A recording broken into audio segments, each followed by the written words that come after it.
れではお時間となりましたので、これより自己主権型デジタル ID が切り開くビジネスと社会をテーマにパネルディスカッションを行ってまいります。まずはじめにパネリストの皆様ご紹介させていただきます。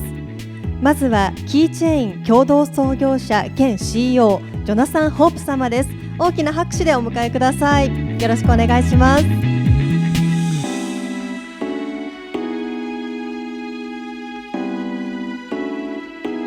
そして続きましては NEC デジタルインテグレーション本部首席ディレクター岩田大地様です。岩田様、よろしくお願いします。大きな拍手をお願いいたします。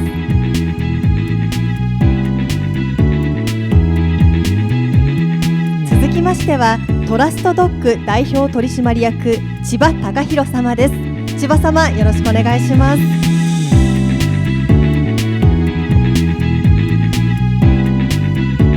続きましては西村朝日法律事務所パートナー弁護士松本彩子様です。松本様、よろしくお願いいたします。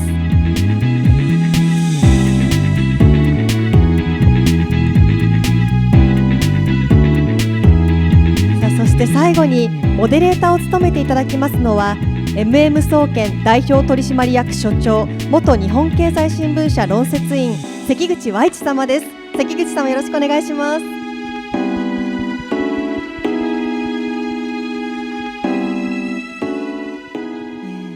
ではここからは関口様にお任せできればと思います。よろしくお願いします。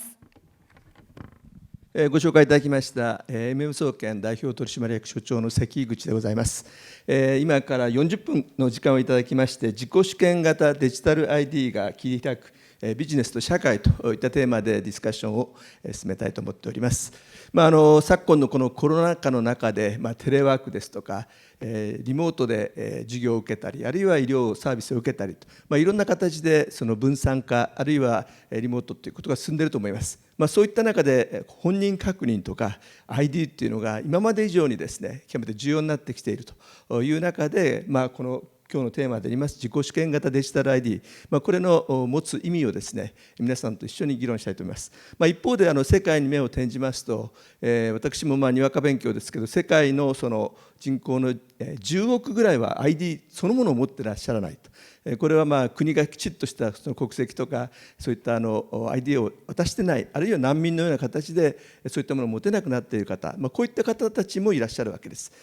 特にそのグローバルなサイバースペースの中でいろんな事業、あるいはいろんなサービスをやっていくときにこのデジタル ID をどうするか、極めて重要なテーマになっているかと思います。今日はそこでその分野の専門家の方、4名の方においでいただきました。最初に簡単ですね、自己紹介をお願いしたいと思います。じゃあ千葉さんの方からお願いします。どうもこんにちは。株式会社トラスドッグの代表取締役の千葉と申します。本日は楽しみにしています。よろしくお願いします。もうちょっと簡単に会社の説明してもらっていいですよ。じゃあですね、オンラインでですね、本人確認 KYC を API 経由で提供するサービスを行っておりますと。身分証の確認だけではなくてですね、反射チェックとか、郵送 API とか、Y ナンバーの取得ですとか、多種多様な本人確認にまつわる業務プロセスを API でご提供する KYC アザーサービスで行っています。よろしくお願いします。Okay, so Jonathan. Good afternoon, everyone. I'm Jonathan Hope, CEO of Keychain. At Keychain, what we believe is that we can build a better world by enabling companies and individuals and even governments the ability to define and manage trust in a digital world. And so what we do is that we provide to the market tools that our partners and our clients can use to infuse their applications with the same sort of power that is embodied in the blockchain, with the ability to protect data online, protect digital identities online, and to really define a new sort of way of trusting and definitions in the digital space. Thank you very much. それでは続きまして、岩田さんお願いいたします。はい、NEC の岩田と申します。本日はよろしくお願いいたします。私は NEC でデジタルファイナンス、いわゆるフィンテック領域の新規事業開発をリードしています。でいわゆるフィンテックが騒がれ出したおよそ5年ほど前から、金融のデジタル化を見ていく上でデジタル ID というのはとても重要であるということに気づき、それ以来ですね、デジタル ID においてはいわゆる金融領域に限らずさまざまな業種行政に影響がありそうということで、デジタル ID の方の探求も進めております。今日は楽しみにしております。よろしくお願いいたします。ありがとうございます。じゃあ、松本さんお願いいたします。西村朝日法律事務所パートナー弁護士の松本と申します。当事務所ではいろいろな分野でリーガルサポートをさせていただいているんですけれども、新しい分野にも積極的に力を入れていこうということで、最近ですと急速にデジタル化が進展しているという影響で、DX と言われるような業務分野であるとか、各国でデータ保護法制が動いているということで、データ保護規制に関するサポートであるとか情報の利活用といったところにも力を入れております。で、私自身もそのような分野に最近注力しておりますので、今日は楽しみにしてまいりました。よろしくお願いいたします。はい、ありがとうございます。それでは早速ですけれども、パネルの方に入りたいと思いますが、最初にですね、私の方からこの質問を皆さんにお聞きしたいと思っています。ID っていうのはいろんな形で使われてはいるんですけれども、今のこの ID システム、日本でも例えばですがマイナンバーとかいろいろ出てきてます。今のシステムのこの課題とか、こういうところに問題があるんじゃないかとか、その辺の皆さんの問題意識からお聞きしたいと思うんですが、千葉さんいかがでしょう。ありがとうございます。そうですね、例えばデジタルの ID、いろいろGoogle だとかいろいろあるかと思うんですけども、よくよく考えるとこれまでのデジタル社会のトランザクションって結構身元確認必要ない手続き取引業務がいろんなトランザクション多かったので、あまり身元を証明するということに対してですね、どなたも課題感なかったかなというところで、それが今後いろんなリアルな手続き取引が今DX 含めデジタル化していく中でですね、非常にそこら辺が課題感出るイシュー化されてきたのかなというのを感じています。実際トラストドッグではどの部分が解決しようという形でされているんですか。ありがとうございます。まずはですね、法律いろいろ業態ごとにですね、それぞれ立脚する法律規制が違うので、例えばA の業種だったら A の業種で必要な業務プロセスを全てご提供する、 B なら B みたいなものをですね、僕らビュッフェアラカルト形式でいろんな業務 API を持っているので、組み合わせでいろんな業法に対応するという形で本人確認処理全般をですね巻き取ってご提供するサービスとしてご提供しています。コロナ禍でビジネスはフォローの数が増えてるんじゃないですか。ありがとうございます。非常に非対面の業務手続き取引が増えていく、今後も増えていくというところでいくと、マクロで見るとですね、追い風というか、弊社のような業者が汗をかかなきゃいけないなというふうに使命感を持って頑張っています。はい、ありがとうございます。ジョナタン。So to your question about some of the limitations of existing identity systems, not even digital, even the current identity systems, one of the main sort of limitation I see is that there is a notion that identity refers to some sort of number, right? As you refer to the My Number system. In America, we have a similar idea. It's called a social security number. And so that number, which is normally used for enumeration of people, has somehow migrated and evolved into a way of identifying people. And that's problematic. Number one, from a cybersecurity point of view, it's a very weak system because you can prove your identity by knowledge of your number. But if a hacker happens to hack your information and they get that number, from then on, they have basically stolen your digital identity, and therefore the whole system sort of falls apart. And so that's one of the main limitations I see of thinking of digital identity as a number, because in fact, we're actually much more in terms of our daily lives. We have multiple sort of personas and identities in our daily lives, right? I have a work persona. You can have a government persona. You have a family persona. And all of those cannot be encapsulated by a single number. Okay, thank you very much. はい、じゃあ、岩田さんお願いいたします。はい、今後の議論のためにもですね、少しお二人が言ったところにちょっと付け加える形で私の課題感を共有させていただきますと、おそらく今ナンバーという話がありましたが、いわゆるその人間に紐づいた識別子符号みたいなのがあって、これを日本では免許証と紐付けるととか公的証書と紐付けるとなんとなく安心感がある身元証明書っていうのがいわゆる対面で取引している時代の名残でデジタル化に無理やりなんかくっつけようとしていると。要はその識別紙以上にこの人は岩田大地だと存在しているよ、ある程度信用できるよっていうデジタル上の取引するための、本人確認の手段が少し日本では面倒くさいというか昔ながらのやり方に依存してしまっているっていうのが大きな課題の一つだと思います。でさらにもっと大きな課題になってくるのはいわゆるその識別紙に基づいて自己申告制で岩田だよっていうことだけを言っていて勝手にそのいわゆるビッグテックプラットフォームが私の趣味思考を勝手に理解し私にきっとこれが売れるだろうみたいなことを推進してきて、アメリカではそれが発展してあなたはこの党に投票してくださいみたいなことをちょっと無意識的に感化されてしまっているような事態が起きつつあると。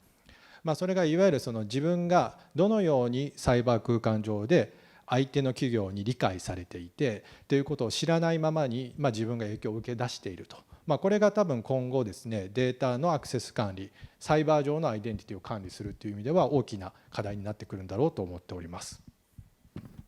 ID といってもいろんな解釈があってですね本人確認あるいは身元確認もありますしあとオーセンティフィケーション、本人の認証っていうのもありますしあとハンコのようなものもありますしこれってどういうふうに整理したらいいんですか。おそらくですねハンコはいわゆるシグニチャーサインですので本人の意思ですとか会社がこれを保証するっていうものとして多分今回のディスカッションの多分メインテーマではないと思います。でさっきジョナさんがペルソナって話しましたけどこれって ID というよりはいわゆるアイデンティティ夏目漱石がもうどうにかこうにか訳した世界の話にまで戻るぐらいいわゆる自分がどういう人であるかどういう趣味思考でどういう性格であるかっていうところまで深掘っていく話になると思います。これが広告に使われたりいわゆる広告以上のものでいわゆるその本人がどういうところに投票するかみたいなところの宣伝とかその本人の行動様式意思決定を影響するようなツールとして使われ出していると。だからここで言ってるアイデンティティでどちらかというとサイバー空間上に実在している自分がどういう人であるかっていう人間性そのものみたいな話に今なりつつあるんだろうと思います。ただ日本ではもっとその手前でいろんなデジタルサービスを簡単に受けやすくするっていう単にID とパスワードといったような誰もがオンライン上のサービスをセキュアにアクセスできるようにするっていうとても簡単なレベルでの当人認証というところにもすでに課題があるので、レベル感は全然違うんですけどもサイバー空間上のデータをどう管理するかっていう話と ID とパスワードをもっと簡単にセキュアにしてオンラインサービスを招く人に届けようっていう話とレベルは違うんですが、連携した話として課題感があるんだと思います。ありがとうございます。それでは松本さん法律的な観点からいかがでしょう。そうですね、身元確認とか本人確認と言われるようなところであると犯罪収益転防止法であるとか先ほど千葉さんがおっしゃってましたけど、業規制とかで本人確認の方法が、具体的に規定されているということで多分デジタル化が進んでいきますとその法律が前提としてないような世界になってきていると思いますのでそのあたりが多分法律がまだ追いつけていない部分も非常に多くあるのかなと思っております。で、このコロナ禍で結構デジタル化がさらに進んで、行政サービスであるとかについても非対面であるとかオンラインでいろいろできるところっていうのはどこなんだろうかっていう議論が規制改革会議等でなされているところではありますのでこの本人確認という側面に関しても行政サービスももちろん絡んできますしもうちょっとデジタル化を前提とした議論をさらにしていって法改正を含めた議論が進展していくといいのかなと思ってます。でさらに適格性というような周りの先ほど岩田様もおっしゃってたような周りの情報のコントロール権といったようなところに関しては、日本であれば個人情報保護規制であるとか、各国のデータ保護規制に絡んでくるところですのでそのあたりもおそらくデジタル化を前提とした議論がさらに進展していくのかなというふうには思っております。日本でこのコロナ禍で、露呈してしまったことの一つに、その日本がデジタル化に遅れていたということが、海外から見てもですね分かってしまったと、その根底の一つにはこのデジタル ID の普及的なものがですね日本の遅れを招いたんじゃないかなと思うわけなんですけれども、今日の本題ですが、この自己主権型デジタル ID、ちょっと耳慣れない言葉なんで、この辺をどなたかにご説明いただきたいと思うんですが、Jonathan, are you ready to explain? Sure. Yeah. So the principle behind self-sovereign identity is to imagine a form of identity that is more human-centric, something that's more designed to address a lot of the shortcomings people will have about an identity system. And if we can put up the slide onto the screen here, I'll start with just a couple of slides to sort of illustrate the point. Okay, and what do we mean by self-sovereign identity? And probably the easiest way to answer this question is to really define what do we not want it to be first, and then the answer comes directly from that. Okay, so I put the slide up here, and we have an image here. I love this image because I have such an emotional reaction to this when I see this image, because you naturally say that's exactly what digital identity should not be, right? It should not be some barcode that's associated with every human. So I want to illustrate that point with this picture here, that to define self-sovereign identity, let's define what we don't want. Identity should not be, again, a number that's assigned to people, because, as I mentioned, we have different personas in life, and not one system knows all of my personas, right? I might have a certain persona to my bank, I may have a certain persona to the government, but I don't necessarily want the bank and government to be speaking to each other with respect to my finances, unless it's taxes, right? I have a persona with my family, and I don't necessarily want those conversations to be intermingled and that sort of identity to be intermingled with other personas. And so when we define what is self-sovereign identity, we obviously need to have something that's human-centric, and so that we have the ability to have different identities for different contexts. That's number one. Two, as the word suggests, self-sovereign means that the identity has to be managed and created by the individual themselves, right? I would feel much more comfortable if this number, let's call it some sort of sophisticated mathematical property, of some sort, that I can create it myself, rather than it being given to me by a government or given to me by Google or Huawei or what have you. I would feel much more confident if I can define it myself. And then the entities with whom I want to have a relationship, then I allow them to map that property to my physical, my real name, my address, all this information, these attributes about me. So what a self-sovereign identity should be is something that we as individuals create, and then we give parts of that to the organizations that we want to have relationships with, and then they assign that to us. Okay, so that's number one. Now, and then we need to have, I talked about the multiple personas, and then as the last part, we need to be able to change that identity and to use that in a way that is protecting of our privacy and more analogous to how we do things in real life. And that's probably I would say, are the underlying principles of self-sovereign identity. This is sort of a new concept to be talking about in sort of applications for like a citizen identity. But the fact is that a lot of the old, the cryptocurrencies, people in the cryptocurrency space have been using these techniques for 7 or 8 years. A lot of Bitcoiners have been doing these types of things very early on. And so I think it's about time that we see it being discussed in a much more wider context. So that we can understand the concept of sovereign ID, so could you raise any good example of sovereign ID usage? In practice now, or some use cases? Yeah, use case, either way. Oh, okay, I think a perfect use case would be, so let's suppose that someone is using mobile as a way to assert their identity. This is a very famous use case that's been promoted by David Birch, who's a fintech influencer. And he says, So suppose someone goes to a bar, a restaurant, and he wants to order sake, a drink at the bar. Now, you need to prove that you are over a certain age in order to get that service. However, you shouldn't have to give up all the information about you in order to do that. And this is what we do right now with cards. If I show the bartender or whatever my card, and he can see my address, my name, and he can show that, and he can find that I'm above 21 years of age, then he can serve me the drink. However, I don't want to do that in every context. You think of immigration as another sort of extension of this use case. I just want to prove that I am who I say I am, and I don't want to have to give away that information. And then another sort of on the same lines, my number is a perfect example. When you start working at a company, right? You give your my number so that they can feed that through the taxation system. However, you've given your my number out, and so it becomes a problem. It becomes a liability for the companies to hold that information, and it's just way too much information for you to give up in order to assert your identity, right? Okay, thank you very much. それでは岩田さんはこの分野長く研究されていらっしゃるんで、今、ジョナサンさんから、自己主権型デジタル ID、ご説明あったんですけれども、岩田さんから説明されるとこの、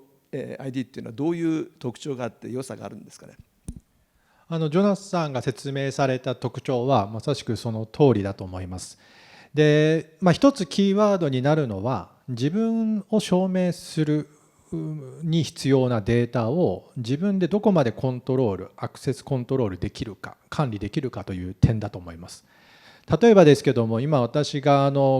貢献してというか取り組み出しているのがCOVID-19、いわゆるコロナに対するCOVID-19 のテスト結果、PCR のテスト検査結果を自らちゃんとデータを管理して必要な時に証明書として見せれるようにするデジタルパスみたいなものを作ろうという動きがですね、これロックフェラー財団とか世界経済フォーラムリードの下で始まっています。でこれって何かっていうと、PCR のテスト検査の結果は究極的にはそれを発行する病院と自分だけが管理していればいいと。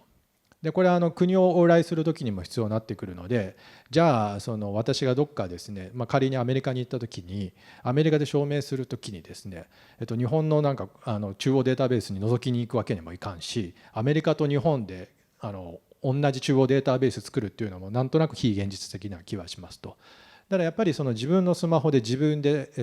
私は陰性であるということを証明できるのはとても納得がいくし気持ちいいと思うんですよね。でその時に問題になるのは、自分でデータを管理しだすとそれが改ざんされているかもしれないという問題になるんですが、それを例えば病院がちゃんと検査しました、政府機関がこの病院は信頼できる病院ですよということを証明していると、こういう証明書のこの連携が例えばブロックチェーンでできるんじゃないかということで、今まではできなかった自分のデータが第三者から見て正しいという結果だけを共有するという仕組みに対して、このブロックチェーンコミュニティがこの ID とブロックチェーンの技術というのをシンクさせ始めて、自己主権型 ID ですとかそういう言葉が生まれ出してきてるんだと思います。そうすると例えばですけど、日本でもマイナンバーが出てきて、今度マイナポータルみたいなものが出てきましたと。でどちらかというと過去は国や企業、例えば GAFA みたいなところがその ID を持って、なおかつそのデータもコントロールしてた、それを自分で自己コントロールができるようになる、そういうイメージで捉えてよろしいわけですかね。そうですね。ちょっとあえて、語弊があるかもしれませんが、デジタル ID という識別子とアイデンティティを分けますと、マイナンバーは単に ID ですので、この ID っていうのは実は技術でいろんな ID に紐付けをし、その何に紐付けられているのかっていうのも自分だけで管理できるようになりますと。だからマイナンバーにですね、私の年収だとか行動履歴だとか全部紐付いてて、それを政府が管理してると気持ち悪いねっていうのが大概の心情だと思うんですけども、マイナンバーはあくまで識別子の一つとして扱い、しかもマイナポータル API というのは自治体が証明する私が今ここに住んでいますよということを証明する信頼元として扱い、一旦私は何々東京都の何々区に住んでますというデータをダウンロードして、その証明結果だけを流通できれば、それはとても信頼できる ID になると思うんですね。だからすごくテクニカルな話なんですけども、これからこのテクニカルな時代にはこういったちょっと話も重要になってくるんだと思います。でそうしますと千葉さんのところのそのトラストドッグですか、これって今話に出てます自己主権型デジタル ID との関連でいうと近いものなんですかね。そうですね。ちなみに岩田さんの先ほどおっしゃったのは、オーソリティが別にいて、オーソリティが発行、病院が発行した証明書を、自分が管理しますと。で、この回はいろんな言葉が飛び交ってるんですけど、パーソナルデータストアというような概念があって、個人情報を自分で管理するみたいなところが、そのセルフソブリンアイデンティティとか、アイデンティティと言われるところにはちょっとインクルードされている、重なっている部分が多いのかなと。でそうですね、僕らは今ですね、その相手側のですね、企業のエージェントとして KYC しているという、よりこのデジタル ID とかセルフソブリンアイデンティティというのはより先ほどの能動的に自分が岩田さんがウィルとおっしゃいましたけども、私が私であるという、名乗る側の話かなというところであるんですが、今僕らはその受け側のですね、相手側のそれを確かめる側のサービスを行っているというところでいくと、僕らはすごくコインの表裏だなと思ってここを見つめてますと。で片方名乗ったとて、誰もそれを信じてくれなければ、どんな ID システムもワークしないなというところで、じゃあそれを受け側がどうインターフェース揃えるべきなのかなみたいなところの、両側のインターフェースをプロトコルを揃えるみたいなところを、いろいろ汗かきにいってはいますっていうところですね。じゃあ、松本さんいかがでしょう。今の話もありまして。そうですね、日本の、法制度というか、動きという観点でいうと、そのパーソナルデータストアと言われるものに近いものとして、情報銀行というのが日本政府が認定をしてで信頼できるものであると。でそこに自分のデータを預けてで、管理してもらいつつ自分の指示もしくはあらかじめ指定した条件に基づいて、第三者に提供してもらうというような制度も日本ではあります。ただこれ自体は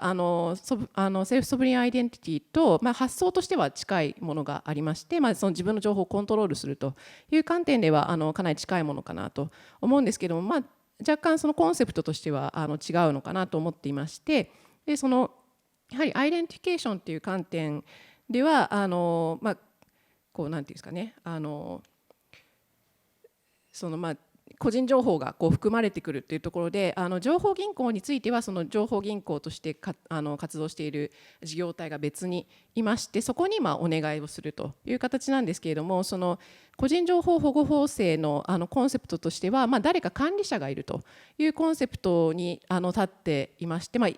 GDPR とか EU の法規制でも、コントローラーという概念があるんですけれども、この自己主権型っていうところがやっぱりポイントだと思っておりまして、もともとの個人情報を守ろうっていうコンセプト自体は同じ方向を向いてるんだと思うんですけども、中央集権型の発想で、誰か管理者がいてそこが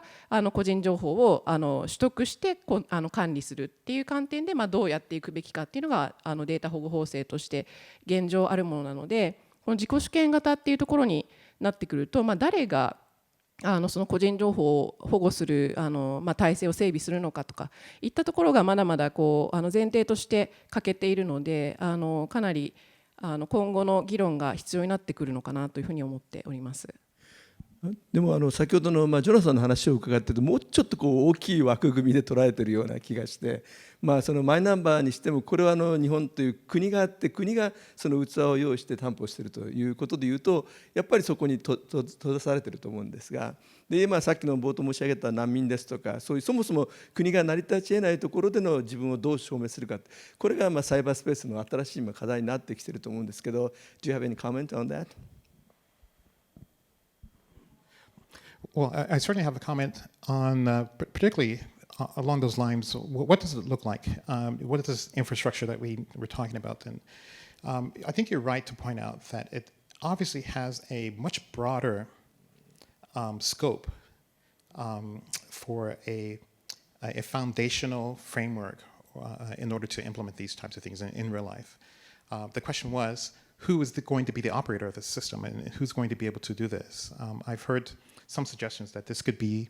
some of the major companies like Google or Microsoft,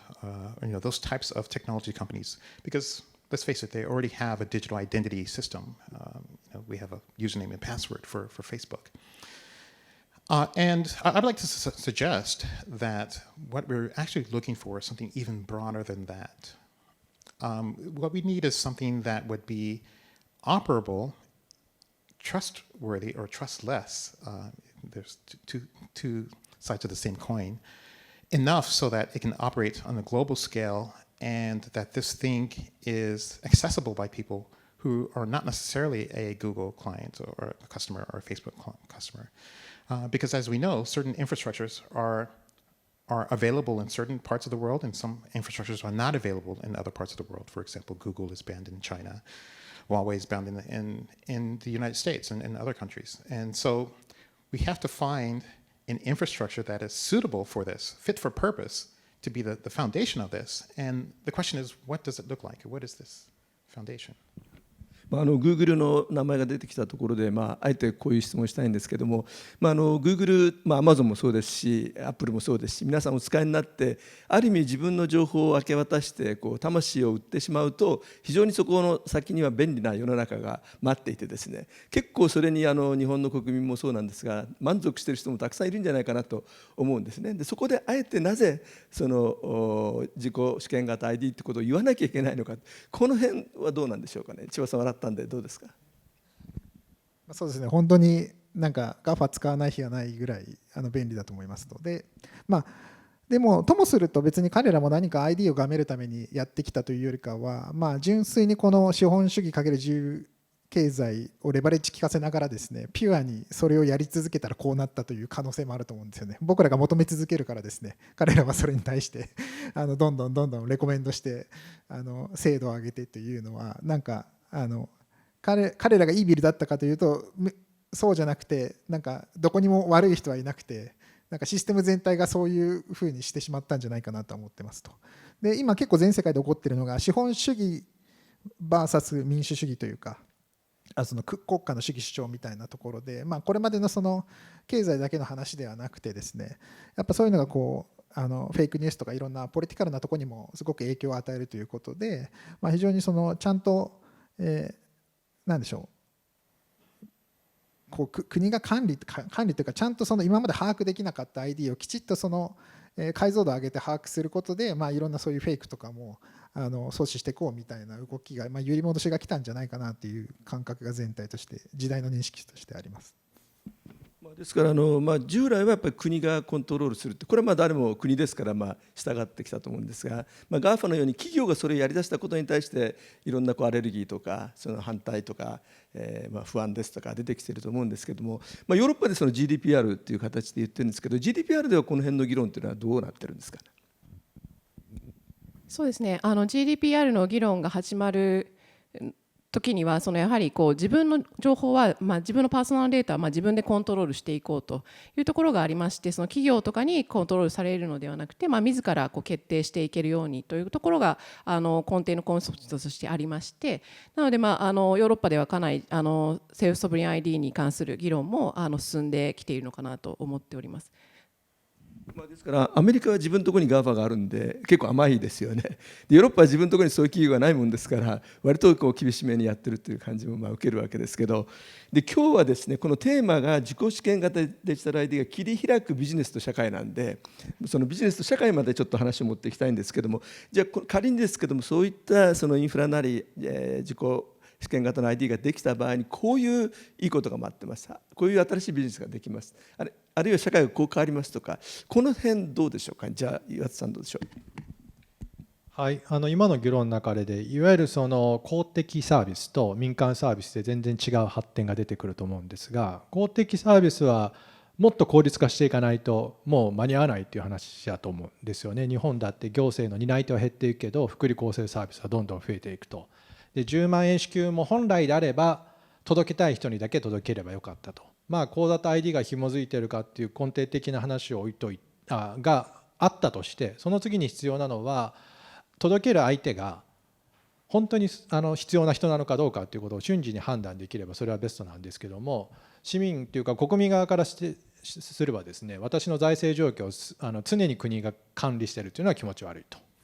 ただそのデータはずっと貯め続けていて、誰かが保証はしてくれていて、必要な時だけ必要な時に必要な目的に応じて開示するということができれば、これはとても便利なわけですよ。これがいわゆる自己主権 ID という話だと思うんですよね。自分のヒストリーのデータを貯め続けていて、誰かが保証し続けてくれて、必要な時だけ開示すると。それは私の恣意的に改ざんされてない確証とともに開示ができますんで、政府も自信を持って給付金を配給できると。こういう行政のデジタルガバメントの効率化においてもすごく基礎的に必要になるサービスになってくるんだろうと思います。その点でNEC さんとしては結構この辺やっていらっしゃるのかっていうのは、この前政府の骨太方針が出てきたと思うんですけど、今回こういうコロナ禍で経済が悪い中でやっぱりデジタル化だっていうことを政府が真正面から言い出して、でこの間骨太方針私も全部数えたんですけど、なんとデジタルっていう言葉が111回登場してくるんですよね。こんな骨太方針って初めてなんですけれども、そういう意味で言うとやっぱりデジタルの方向に舵を切らなきゃいけないということなんで、NEC さんどうなんですかね。これはデジタルガバメントに限らず、この前の骨太の方針はいわゆるデジタルニューディールなんて言葉使われてましたけど、10年の遅れを一気に取り戻すと。これ下手したけどもっと10年以上の遅れなわけですよね。過去30年間日本の生産性は上がっていないと。ただ欧州諸国でデジタルを積極的に活用している国は生産性がどんどん伸びていて、やはりデジタルの活用と需要性を高めていくということは本当にこれからの日本においても重要なことだと思うんです。でそういったデジタルサービスがどんどん出てきたときに、ちょっと自己主権型がどうか置いといて、まずデジタル ID は重要であろうと。でその時に自分のデータがまつわるところは、それを私はもう PDS でも情報銀行でも自己主権型 ID でも私にとってはどうでもいいんですけど、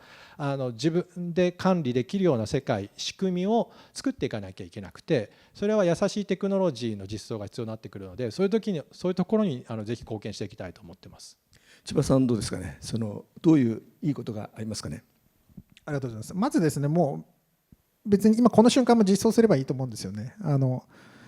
ポイントはやっぱりなんかレギュレーションにレギュラトリーに進めればいいという話なので、じゃあまず規制とか法律がないところからもう実装しちゃって、徐々にそういう規制領域もやるみたいな方がベストプラクティスですし、今 IT の話でいくとまさにすごくデジタルアイデンティティビッグイシューですごく基本的人権的なレイヤーだと思うんですよね。でそれと今までのその GAFA みたいな ID のレイヤーとはちょっと違うんだろうなと思っていて、それが上なのか下なのかはともかくですね、また今別な軸の話なので、例えば国またいで、例えば今でも日本に外国から労働される方が来た時とかですね、ビザ取って在留カード取ってとか、ほんで不動産契約して銀行口座開くとか、でも銀行口座持ってないと不動産契約できなくて、でも銀行口座開こうと思ったら不動産契約しなきゃいけなくてとか、いろいろぐるぐる回るところもあったりしてですね、こういうところにこういうセルフソボリンアイデンティティとかがですね、クッション的に解決する策とかは今この瞬間もいろいろあったりするんじゃないかなと思っていてですね、あると。Okay, so Jonathan, okay. おそらくですからジョナサンはブロックチェーンを使えばそれができるという多分そうだと思うんですけど、ごめん。Thank you. Yeah, so towards these questions, how to make a global platform, and I'll just say very quickly, such a system, whatever it's made of, whether it's blockchain or not, has to have certain properties, and that has to be number one. It has to be global. It has to be interoperable. It has to be censorship resistant. It has to be Sybil resistant, and it has to be something that we can trust, meaning that we just can verify individually that it's working, right? And so, if you ask the question, what does it look like, and what is going to be the future of the basis of such a identity system? Well, the reality is that if you look at all the systems that exist right now, the one system right now that sort of covers all of those properties is in fact blockchain. Despite blockchain's many difficulties, such as the cost of mining and all sorts of things that are associated with cryptocurrency, if you look past that, you have to admit that blockchain is the closest thing that we have right now to a global, interoperable basis for self-sovereign identity that we have in the world today. ですからブロックチェーンはそのアイディアには分かるんですけれども、果たしてそこまで日本の今の状況ですぐいけるのかどうかっていうのが私ちょっと疑問なんですけど、その点どうですか松本さん。一方でやっぱり日本ってやっぱりそもそもが国っていうのはやっぱり自分でコントロールしたがるわけですし、国民も国に預ける方が安心だということで、だから日本は国家賠償の請求が多いわけですけれども、全部国がちゃんとやればいいじゃないかってこういう話になってると思うんですが、そういう中で本当に自己主権型っていうのが国民のなんていうの感覚として根付いていくものなのかどうですかね。そうですね、先ほど多分千葉さんもおっしゃってましたけれども、多分できるところとか必要なところからやっていくっていうのは一つあるのかなと思っておりまして、多分業規制であるとか、個人情報保護法であるとか、バッティングするところっていうのは多分なくはないですし、デジタル化を前提としてない法規制もまだまだ多いところなので、そのあたりは議論を進めていく必要があるというのは別途あると思うんですけれども、まただからといってじゃあ一切できないかっていうとそんなこともなくて、必要なところであるとかやれるところから徐々に広げていくっていうところがいいのかなと思っています。なのでビジネスで本来やるべきところを法規制があるからといって、形式的にダメというのではなくて、もうちょっと前向きにいろいろ議論が進んでいけばいいのかなというふうには思っております。情報銀行の話されましたけど、GAFA 型でない、日本的なものとしてそういうコンセプトが出てきたと思うんです。これって本当にうまくいくと思いますかね。そうですね、なので多分情報銀行でやるのが適したところもあるかもしれないですし、自己主権型デジタル ID ということで、ブロックチェーンとか使うっていうパターンもあるかもしれないですし、パーソナルデータストアとかいろんな方法が多分今上がってきているところだと思いますので、それぞれに応じた制度を使っていくっていう観点で、情報銀行も使える分野っていうのはいろいろあると思いますし、実証実験中のところもいっぱいあると思いますので、今後もっと活用してもっと知名度も認知度も上がって活用していくところもあっていいかなというふうには思っております。はい、ありがとうございます。まだまだお聞きしていきたいところなんですけど、お時間が来てしまいました。電子政府、今本当に日本としては本腰を入れてやらないとならないと思います。でそれはおそらくそういういいサービスを提供するっていうところもありますし、もともとはですね、やっぱり政府のコストがかかりすぎていると、これを安くするのが私はデジタル化だと思ってますので、その根底にあるそのデジタル代っていうのはますますですね重要になってくるのではないかと思います。今日の皆さんのご意見、非常に私も勉強になりましたし、いろんな意味で参考になったかと思います。どうもありがとうございました。皆さん拍手をお願いしたいと思います。皆さんどうもありがとうございました。